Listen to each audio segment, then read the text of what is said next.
welcome to a special Southern Grist Brewing showcased episode of Brutal Battle.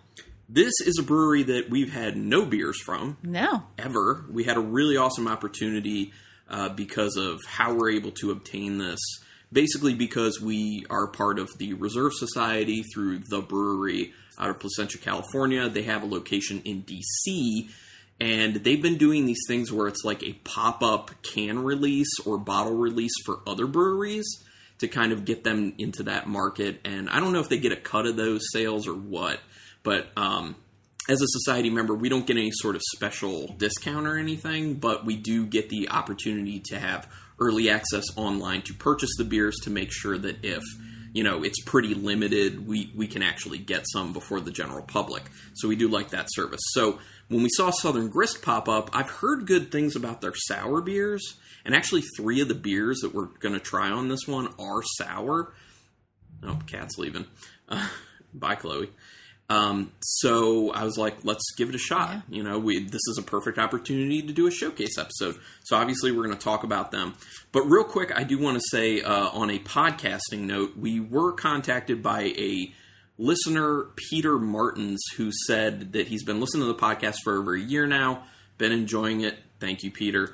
And he had an idea. He said because of the COVID times, he's been doing a lot more home brewing. And he's sure that a lot of other people are doing home brewing, which accurate from what I've been hearing. So he had the idea, what if you do a homebrew competition for the podcast? And I'm down. I think it's a great idea, but I can't say we can definitely do it just because I don't know what we would get from people. You know, if we would get enough to really do a competition. So if you are listening, or if you know people and you want to try and get some homebrews in our hands to do a competition, reach out to us, brutalbattlepodcast@gmail.com, and we'll see what we can do. But great idea from Peter Martins, and we'll see if we can make it happen. And then if anyone has anything to say, basically, you could just email us, just like Peter did. So, thank you. Anyway, focusing on Southern Grist. Yeah, and my glass is empty. Well, I'm going to tell you a few things first. What? Okay, fine. We'll do a beer. Okay, so the first one, all these sound quite interesting to me. So the first one, we're swinging for the fences on this one. Key Lime Pie Goza. And it's a pie-inspired goza brewed with coriander, salt, lime peel, and marshmallows, then conditioned on lime juice, vanilla beans, and graham crackers. And it is 5.8% alcohol. Sounds like it could really be good. Yeah, it sounds like it could be amazing. Actually, all these beers sound like they could be amazing. So and we have another one of all of them. We have multiples. Oh, okay. We got 4 packs. Of all of them. Oh my gosh, do you see how full this can is? It's like a crowler. It's even more so. Like, as soon as I open it up, like, it's filling the top up. Like, it's over full, basically. They're not jipping you. Actually, I shouldn't use that term. I was just going to say, you can't say that. That's actually a slur against gypsies, so sorry. They're not trying to cheat you. I will say that. And now people know. So does it look like a goza? Basically, yeah. I mean, that's what it looks like to me. It looks like a goza. I don't wipe my hands off because I have beer all over them. Light. It's yellowish orange. Yeah.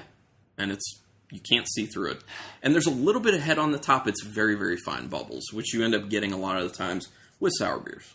It smells so good. It's like so limey and so creamy. It smells like custardy. Yeah. I mean, it smells like a key lime pie version of a beer, really. Yeah. I think they nailed it on the nose. I'm getting a good amount of vanilla. Yes. Which is very awesome to me. And that's what's making it really creamy. Yeah. The lime is like, it's very strong, but it's not smelling crazy tart. Agreed. I just was going to say, it's present, but not tart. Yeah, it's like the beautiful smell of a lime without it being like crazy tart smelling. So maybe that will be in the flavor, I'm thinking. That's kind of all I'm getting. I get the graham crackers. I actually do. And I know a lot of times when we have beers with graham cracker, we don't get graham cracker. But I'm getting graham cracker. It smells really good. Yeah. Ooh. Ooh, it's tart. Oh man, that lime just like it spreads. It's like quickly spreads all the way over your palate with a sourness. There's no denying there's lime in this. Mm-hmm. It tastes good though. Remember, when you're trying sour beers, one sip is not enough. You have to do a few so your palate can kind of acclimate to the sourness and start bringing out other flavors. So that is what we will do. I'm wishing there was more vanilla. Right. Because you smell a lot of it. Yeah. I get it in the flavor, but it does seem like the lime is so strong in the flavor, and then that vanilla kind of comes in at the end. It is good, though. When you take, like, a larger sip, you're still getting a lot of lime, but I feel like then you get a little more vanilla. And I actually am tasting some of that graham cracker coming through with the vanilla. Whew, that'll wake you up. Mm-hmm. Yeah.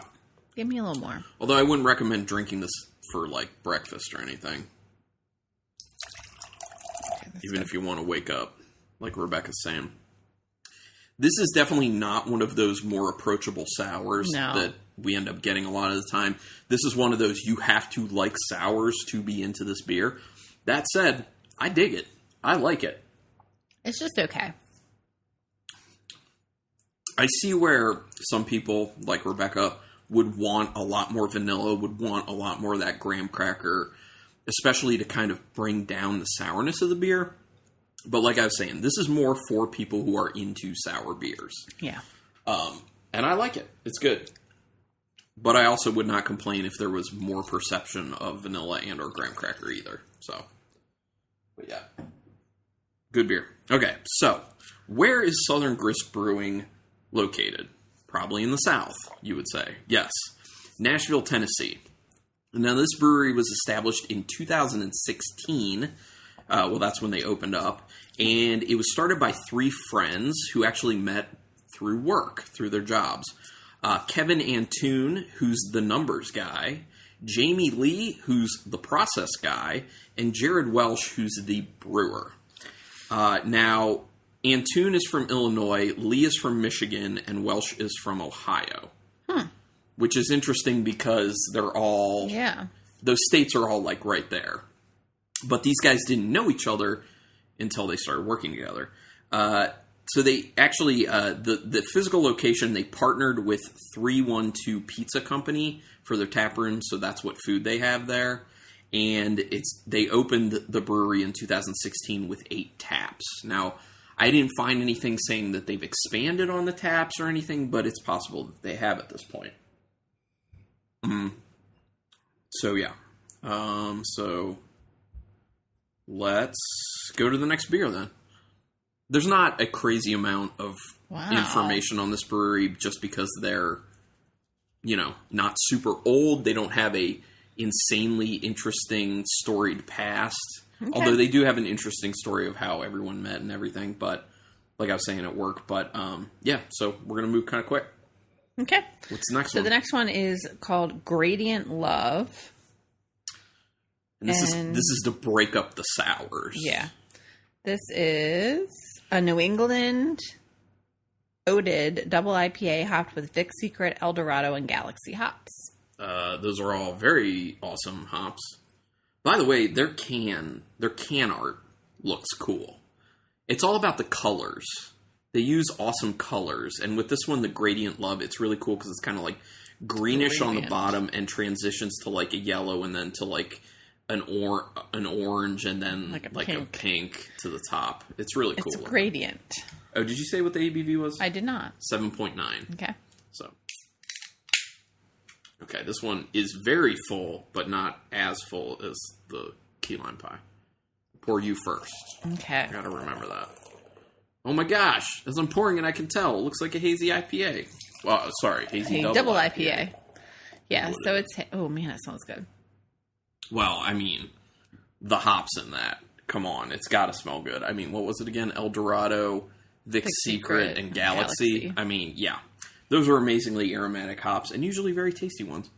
Oh, that's so it looks like a hazy IPA. I mean, it's hazy. That might be that juice, brah. That's what it looks like. Yeah, it just looks like a hazy IPA. It's got a huge head sitting on top.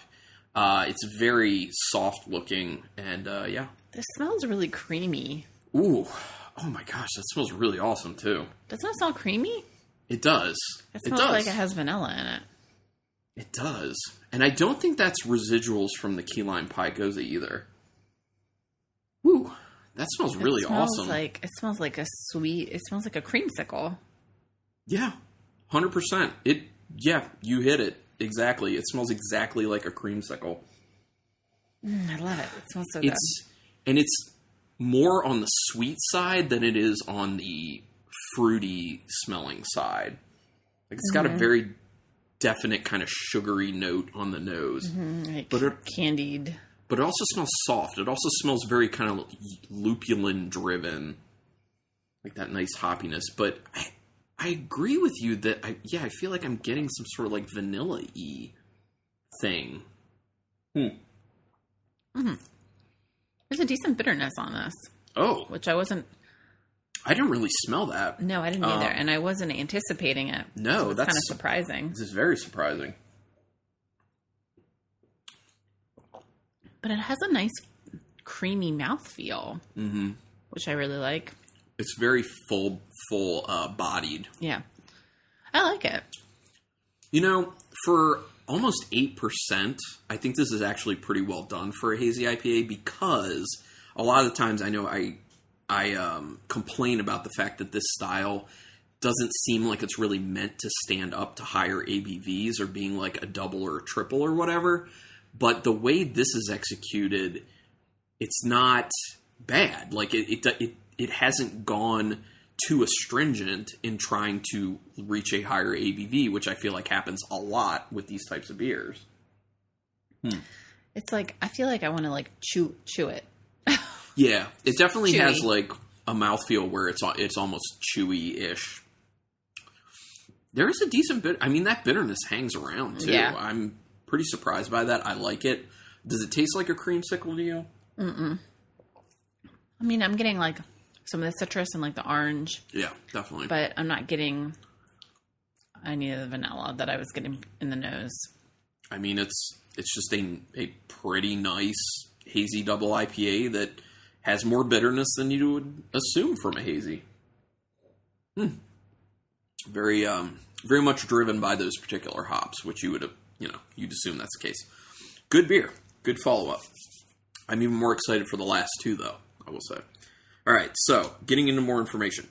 Jamie Lee, actually worked for a company called Service Source, which is a company that, and I put down an actual quote from Service Source, a company that's working in outsourced inside sales, customer success, revenue retention, and customer journey experience. Sounds like a bunch of BS, It's like logistics and customer service is kind of what it seems like. So Lee was working for the company first, and I believe this was in California is where the company was. So Lee was in the company first, and then Kevin Antoon showed up and joined the company, and Antoon and Lee ended up meeting up with each other. They were coworkers, obviously, and then they were picked and tasked to open an office for this company in Nashville, Tennessee. Okay. Where they ended up, when they moved out there and started everything moving for this location, that's when they met Jared Welsh, who, as a side note, his gateway beer, Welsh's gateway beer, in an article I found was Magic Hat No. 9, which was kind of an early on craft beer that I fell in love with too, so found that cool. So the company, one of the things about the company, and Welsh was a part of the company as well, so they were all working for it. The company would actually stop working early on Fridays. It was this kind of thing they got into to kind of do a bit of a happy hour. But instead of going out, they started hanging out and sharing beers, just doing like a craft beer share. And that's when Welsh started bringing some of his home brews. And that's when it was discovered, hey, this dude is a really awesome home brewer.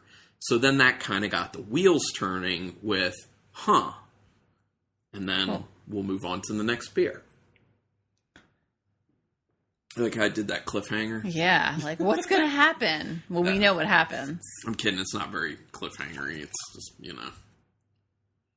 We know what happens. Just time for another beer is what I'm saying. Okay, put that back there. Yeah, we got to rinse the glasses real quick. Okay, so the next beer we have here is Boil the Ocean. These are all 16-ounce cans, by the way. Boil the Ocean. Sour ale with tangerine and sea salt. And they say it is reminiscent of a mimosa at a laid-back Sunday brunch. This fruited sour ale is brewed with tangerine peel, tangerine puree, and sea salt. And it's 5.8% alcohol. Okay. I wonder if this is going to, rip my face off. Well, I mean, the salt should kind of mellow it. Sometimes the fruit will mellow it, too. I don't know. We'll see. Another one. Very full to the brim. I like the way they fill their cans. Like I said, they're not screwing around. Make sure that there's no oxygen in these, which is great because that's what degrades the beer. All right. So what does it look like? Oh, this is the clearest of the beers, even though it's not clear. It's like yellowish orange. Yeah. I'd say it's more on the orange side.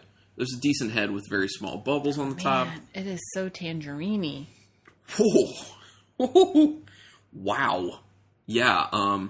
And that is definitely it's definitely tangerine. Yeah, I don't think I've ever smelled tangerine like that in a beer. That is strong. You could tell me clementine and I would believe you, but it's definitely like that. It's not just an orange. It also smells really soft, though, too. Yeah, that's probably the salt. Yeah, and that's another thing. Much like the key lime pie goza, it's not smelling sour. It's just like the wonderful fruit smell of the tangerine without a sourness to it. Yeah, it's just so fruit forward. This smells really nice. And it smells kind of refreshing too. And like I said, soft, which, obviously is the salt. But that smells awesome. Ooh, it's really good. Oh, wow. That's so fruity. That's so tangerine. So fruity.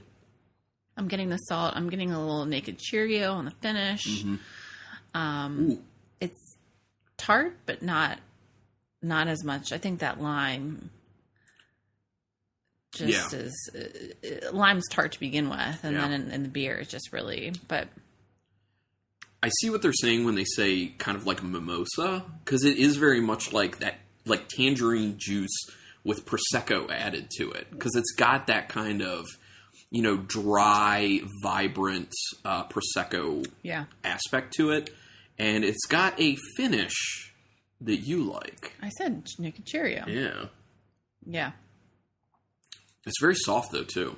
The sea salt's doing wonders with that beer. It's so soft in the mouth, and that's just making the tangerine so mellow and flavorful, yet not super sour. It's a little bit tart. That's awesome. Yeah, I really like this beer. It's really good. That Boiled the Ocean is très bien, I should say.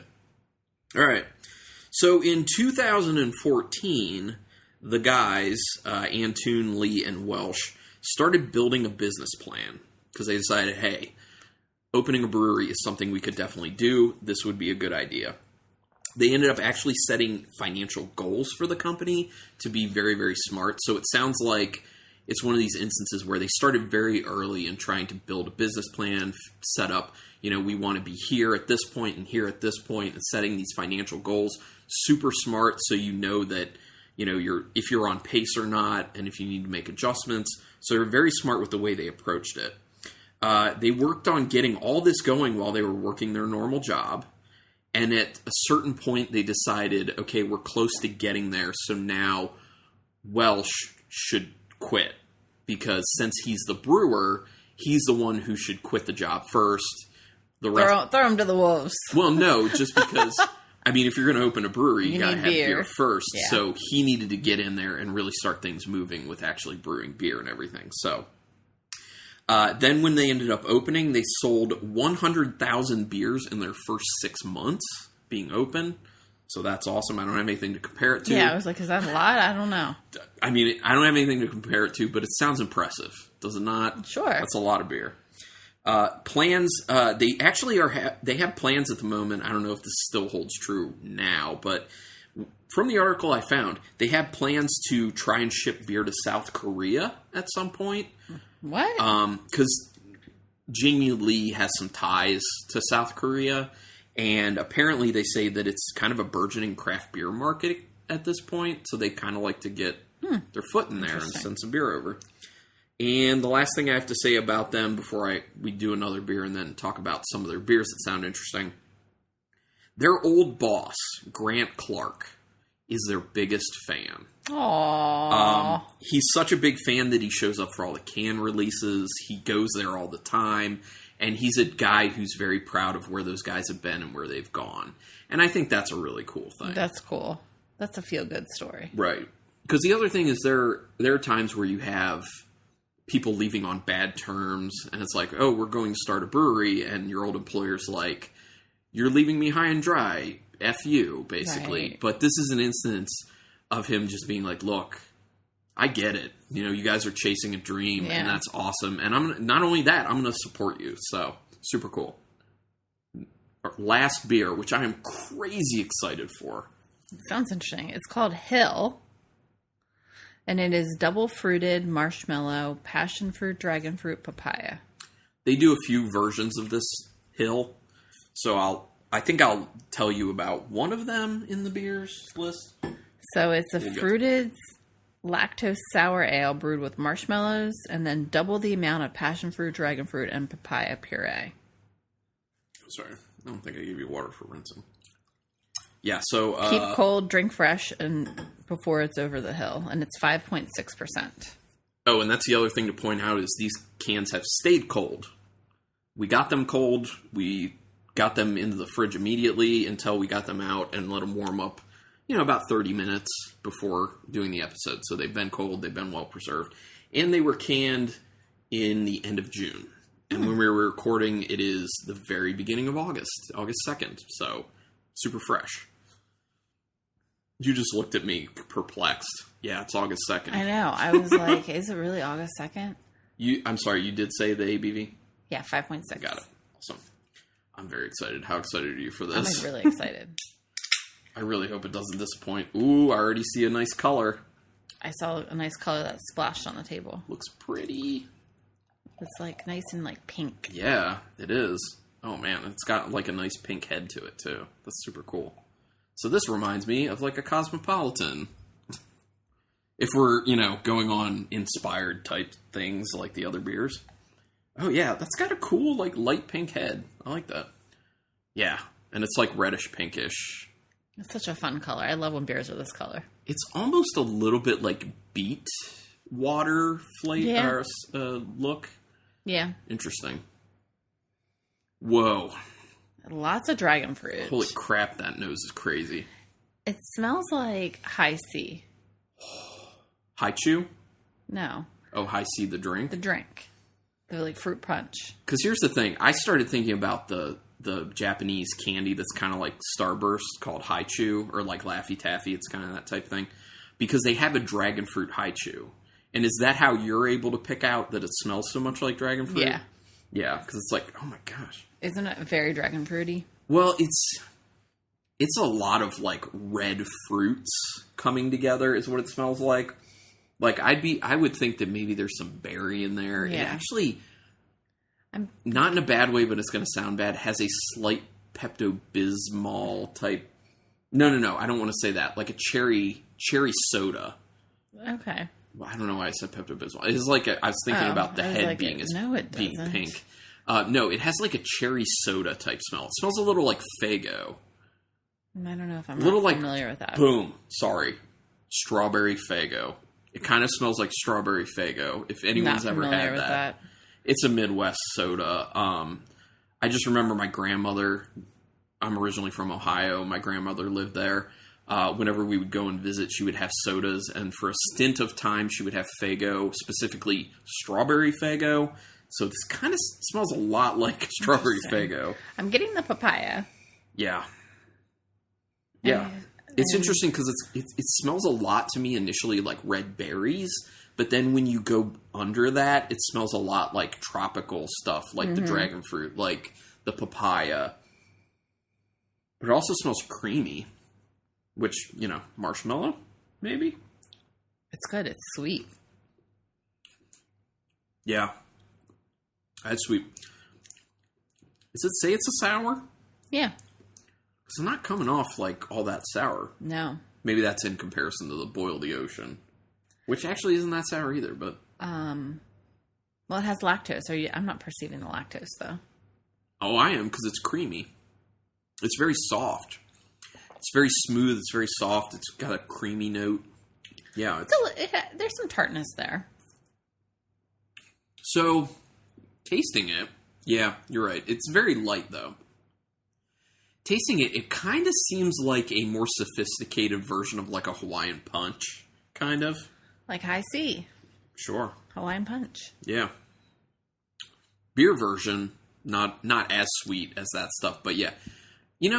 I don't think it's as sweet as as you're saying it is. For me personally, like for you, maybe it is tasting extra sweet. It's not really tasting that sweet to me. I feel like I'm getting a lot of the fruit notes and a creaminess to it from the marshmallow and the lactose, and a little bit of vanilla from the marshmallow as well. But I don't feel like I feel like it suggests a sweetness based off what it tastes like with all those flavors coming together, but I don't think it's that sweet. It is sweet, but it's not crazy sweet. No. Is what I'm saying. Like, it's not, like, really sweet. No. But, I mean, for a beer that's supposed to be sour, I think it is... yeah, I hear you. I hear you. Yeah, I get what you're saying. Okay, so continue to sip on that. I'm going to flip the page and talk about some beers that sound really interesting that I'd love to get my hands on.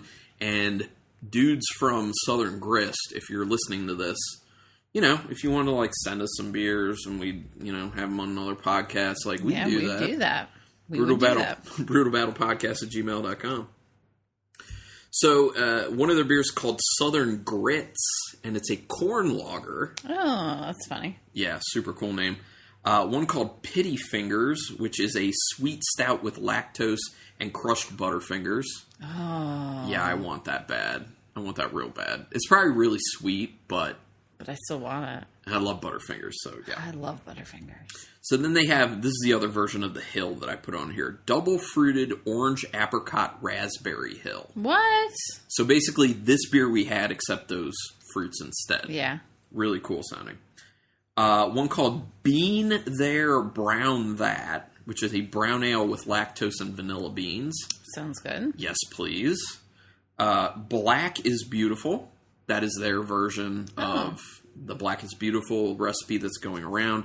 And they're doing it as an imperial stout with vanilla added to it, which sounds great.